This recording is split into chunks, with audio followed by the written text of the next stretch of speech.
Entonces decíamos, como haciendo una serie de recomendaciones, que El Salvador no solo necesita reducir las brechas económicas y sociales, responsables en medida importante del éxodo migratorio. Por supuesto que hay que hacerlo. Pero es que el desafío es todavía mayor. Necesitamos hacer efectivo el ejercicio de una ciudadanía sustantiva, ejercida y socialmente reconocida. Hay que reconocer que el paso que ha dado el gobierno actual en abrir la posibilidad del voto en el exterior es una cosa que eso va a cambiar completamente el mapa político. No sabemos qué es lo que va a pasar todavía. El PNUD se siente muy orgulloso de haber trabajado juntamente con el Viceministerio de Relaciones Exteriores en la formulación de este proyecto, de este proceso. Pero cuando nosotros escribimos eso, la idea de un voto en el exterior era una cosa sumamente remota. Y el voto en el exterior no es necesariamente lo único importante, hay otras cosas importantes, pero hace falta un ejercicio de una ciudadanía sustantiva por parte de los migrantes en el territorio salvadoreño. Luego también establecer, mejorar y sostener en el tiempo los vínculos con su población en el exterior para que ésta tenga posibilidades formales de incidir en las decisiones que se tomen sobre el rumbo del país. Esto, que está así dicho de una manera un poco esotérica, significa que nosotros como país tenemos un gran huevo, y es que nosotros tenemos que ver de qué manera sostenemos en el tiempo los vínculos con aquella otra parte de nuestra familia que está allá. No solamente por intereses económicos, porque de más está decir de que el día que falle si aquí dijéramos, si hacemos una ficción, un día sin remesas o un mes sin remesas, bueno, no sé qué sería un desastre. Sería un desastre económico en este país. Es decir, hablábamos con el alcalde de Los Ángeles en esa reunión que fuimos con Lorena y le decíamos nosotros al alcalde ¿cómo se llama el alcalde? Villarraigosa. Le decíamos, usted no solamente es alcalde de Los Ángeles, usted es alcalde de por lo menos 70 municipios más en el oriente del país. Y es cierto. Es decir, el dinero que viene de Estados Unidos y que llega a dinamizar esas economías locales en donde ya no producimos nada, si acaso algunas cosas de subsistencia lo estamos exportando, es decir, somos un país que ha dejado de producir, no vamos a entrar en ese tema ahorita, que es otro tema también muy importante, se dinamiza por la remesa. Si esta remesa deja de llegar, la tiendita, el bus, se cae. Se comienza a caer todo, es un dominó que comienza a caerse. Entonces, no solamente nos interesa mantener esos vínculos con ellos por esa razón, que no es poca, sino también porque el nuevo país que nosotros estamos viviendo y esos que están viviendo allá afuera, somos lo mismo. Es decir, ya no somos lo mismo, ¿verdad? De alguna forma, pero somos parte de una misma nación, de una misma cultura, y ellos siguen en gran medida reconociendo al país como su punto de referencia cultural. Perdón, una de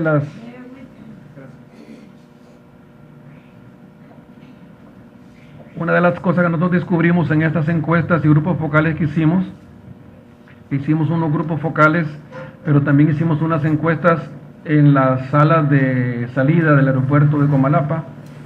Logramos que SEPA nos diera permiso para meter un grupo de encuestadores y estuvimos durante 2 semanas en las salas de espera de los viajes que iban para Los Ángeles, Washington, Miami, Dallas, Chicago, haciéndoles encuestas. Una de las cosas que nos llamó la atención es que el 75% de las personas encuestadas decían que querían volver a morir a El Salvador. ¿Dónde quiere que lo entierren cuando usted se muera? En El Salvador. En El Salvador. Es decir, el vínculo es muy fuerte, entonces tenemos que pensar en ese otro El Salvador. Aquí les doy las estadísticas que le estaba diciendo. En términos porcentuales, la población migrante salvadoreña está por encima de la de México, República Dominicana y Cuba. Nosotros ya somos ahora la segunda minoría más importante en Estados Unidos. México, Cuba eran las principales. México, El Salvador, Cuba, República Dominicana. Las cifras de migrantes de América Latina y el Caribe, de acuerdo con estimaciones mínimas, equivalen a un 4% de la población regional. 4%. En El Salvador los cálculos oficiales han venido estableciendo que 20 de cada 100 salvadoreños residen fuera de las fronteras territoriales, la inmensa mayoría en Estados Unidos. Voy a hacer un pequeño paréntesis para hablarles de una cosa que también es muy interesante. No sé cuánto me falta aquí todavía, pero lo voy abreviando porque ya no hemos llegado ni siquiera al tema que me interesa, que es el tema de las identidades. Pero este marco es fundamental. Nosotros llamamos esto los números enloquecidos. Las proyecciones del censo 1992, del censo anterior que se hizo, estimaban que para 2007 la población salvadoreña rondaría los 7.1 millones de personas. No era posible para los demógrafos anticipar la magnitud de los flujos migratorios entre el 92 y el 2007, cuando fue el siguiente censo. El censo estableció en 6.1 millones de habitantes la población salvadoreña. Esto puede dar idea de la magnitud de las migraciones, es decir, nosotros no somos un país que creció en términos poblacionales, creo que se redujo. Habemos menos salvadoreños, de acuerdo con el censo, que los que habíamos en 1992. Esta es una estadística que ustedes conocerán sobre cuántos salvadoreños hay en el mundo, en Estados Unidos, en Canadá, Centroamérica. Centroamérica es el tercer destino, México, Sudamérica, Europa, Asia, y el total, que esta es una cifra oficial preparada por el Viceministerio de Relaciones Exteriores, son casi 3 millones de habitantes. Esta es una otra forma de presentar esa gráfica en una barra. Entonces aquí, bueno, les diremos la segunda parte de la conversación, ¿vea? ¿Cómo comenzó todo esto? O sea, ¿cómo fue que llegamos a esta locura de este país fundamentalmente constituido que tiene una tradición migrante? Aquí arrancamos del periodo de los años 80, pero sin duda la migración es anterior. Hace unos días Roberto Turcios, cuando fue incorporado a la Academia Salvadoreña de la Lengua, de la Historia, perdón, hizo una exposición brillante sobre los flujos migratorios en derredor a los años de la guerra con Honduras. Y si nos vamos un poco más atrás, encontraríamos también flujos de migrantes importantes hacia el canal de Panamá, en la construcción del canal. Pero aquí dijéramos, este es un flujo que comenzó como movimientos furtivos de migrantes en los años 80. Pasémosla. El resultado de esto, y voy a terminar con estas dos láminas porque ya estuvo suave, es que se ha creado dos círculos, un círculo virtuoso y un círculo vicioso, que tienen como centro el fenómeno del envío de remesas, para que veamos que la remesa no solamente es dinero. En primer lugar, nosotros vemos como virtuoso el que hay mayor estabilidad macroeconómica gracias a ese dinero.